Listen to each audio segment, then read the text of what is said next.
উস্কানিতে, কারো কোনো উস্কানিতে কোনো জনসাধারণের ক্ষয়ক্ষতি করব না, অবশ্যই কোনো গাড়ি ঘোড়ার ক্ষয়ক্ষতি করব না।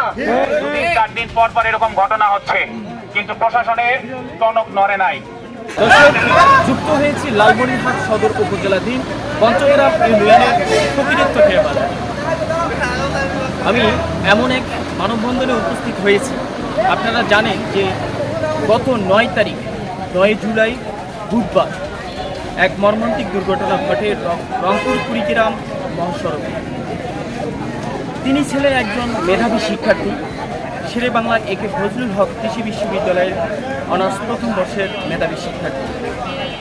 তার মর্মান্তিক দুর্ঘটনা অকাল মৃত্যুতে আজকে এই মানববন্ধন করতেছেন সাধারণ ছাত্র জনতা। আপনারা দেখছেন যে এখানে কিন্তু মানববন্ধনের কার্যক্রম চলছে। তারা কিন্তু রাস্তা অবরুদ্ধ করে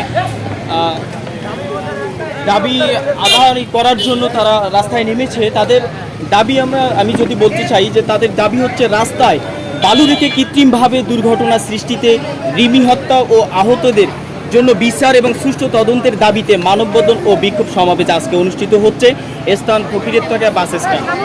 এদের 3টা দাবি, সেই 3টা দাবি যদি আমি তুলে ধরতে চাই, একটি হচ্ছে সুষ্ঠু তদন্তের সাপেক্ষে রিমি হত্যার বিচার চাই এবং তিস্তা কুড়িগ্রাম মহাসড়ক অতি দ্রুত প্রশস্ত করা চাই এবং 3 নম্বর হচ্ছে হাইওয়ে রাস্তার ধারে সকল প্রকার ব্যক্তি মালিকানাধীন মালামালের চেক চাই।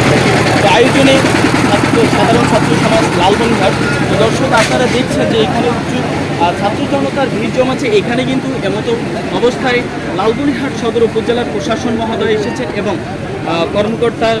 সেনা কর্মকর্তারা এসেছেন। তারা কিন্তু সাইটে তারা কথা বলতেছেন। আজকে যে উৎসুক জনতা, এখানে ছাত্র জনতা উপস্থিত হয়েছে, এখানে যে মানববন্ধন হচ্ছে সে বিষয়ে আমরা সরাসরি কথা বলবো আজকের এই মানববন্ধন থেকে শিক্ষার্থীর কাছ থেকে। যে অবগত আছেন যে গত পরশু দিন আমাদের ক্যান্টনমেন্ট এইচএসসি 2024 ব্যাচের একজন স্টুডেন্ট, নাম হচ্ছে রিমি, যে এবছর বিশ্ববিদ্যালয়ে চান্স পেয়েছে।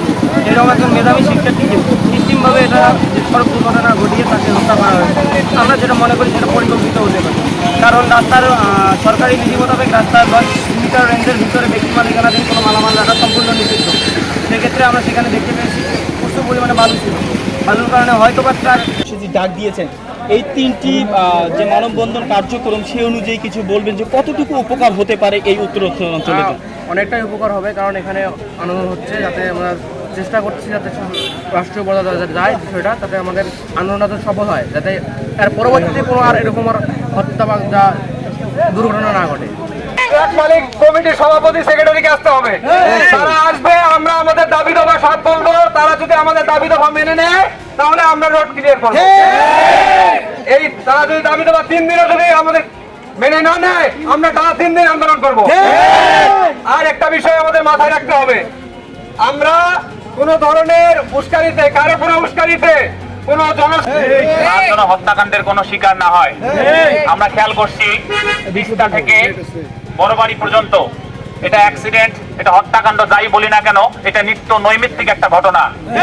2-4 দিন পর পর এরকম ঘটনা হচ্ছে, কিন্তু প্রশাসনের টনক নড়ে নাই।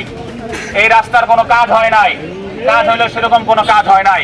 সুতরাং আমি যারা এখানে উপস্থিত রয়েছি, আমাদের আশেপাশে এবং আমাদের ইতিমধ্যে আমাদের মাঝে উপস্থিত হয়েছে প্রশাসনের বিভিন্ন কর্মকর্তা, বিভিন্ন সদস্য। আমরা কোনো বাক বিতরণ দেয়। তো দর্শক শুনছিলেন যে তাদের ভাষ্য যে 3টি দাবি আদায় করেছেন তারা। এই 3টি দাবি যদি তারা সফল করতে পারে তো তারা আশাবাদী যে এই 3টি দাবি আদায়ের মাধ্যমে কিন্তু এই যে কুড়িগ্রাম রংপুর মহাসড়ক যে প্রশস্ততা একটু কম, এই কম থাকার কারণে কিন্তু তারা এই মর্মান্তিক দুর্ঘটনাগুলো হয়ে থাকে এবং হচ্ছে প্রতিনিয়ত। সেই ক্ষেত্রে উত্তর জনপদের যে সাধারণ মানুষের এই ভোগান্তি থেকে অবকাঠামোগুলো তুলে ধরার জন্য আজকের এই বিক্ষোভ সমাবেশ ডাক দিয়েছেন সাধারণ ছাত্র জনতা লালমনিরহাটে। তো দর্শক আপনারা দেখছেন যে লালমনিরহাট সদর উপজেলাধীনে পঞ্চগ্রাম ইউনিয়নের যে ফকিরেরতলা বাজার রয়েছে, এই বাজারে কিন্তু বাজার পার হয়ে যে গত 9 তারিখ বুধবার আনুমানিক সন্ধ্যা 7:30 যে মর্মান্তিক দুর্ঘটনাটি ঘটে, সেই দুর্ঘটনার পরিপ্রেক্ষিতে আজকে কিন্তু মানববন্ধন এবং বিক্ষোভ সমাবেশের ডাক দিয়েছেন। সেই বিক্ষোভ বাহিনীর সংক্রান্তি পদক্ষেপ গ্রহণ করা পরামর্শ দিয়েছেন। এই সাপেক্ষে তারা 20 মিনিটের জন্য আজকে রাস্তা অবরুদ্ধ বন্ধ না রেখে চালু করে দিলেন ছাত্র জনতা। দর্শক, এই ছিল সর্বশেষ খবর লালমনিরহাট সদর উপজেলাটির পঞ্চগড়া ইউনিয়নের ফকিরতোয়া বাজার থেকে। পরবর্তী খবরগুলো পেতে সাবস্ক্রাইব করুন।